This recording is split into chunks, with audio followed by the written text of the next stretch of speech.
Les sacrifices d'animaux. Les sacrifices d'animaux, pourquoi c'est si difficile et inconcevable de croire que Dieu n'est pas un Dieu sacrificiel? On va se pencher sur l'environnement du peuple d'Israël lorsqu'il était au désert. Il était entouré de nombreuses nations. Toutes pratiquaient les sacrifices. Toutes les nations environnantes d'Israël, ils font des sacrifices d'animaux. Certains font aussi des sacrifices humains.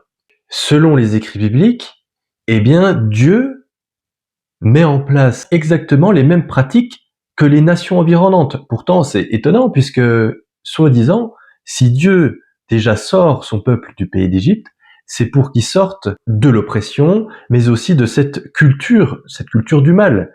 Donc ça devient incompréhensible que Dieu sort son peuple pour l'amener dans un endroit, on va dire, neutre.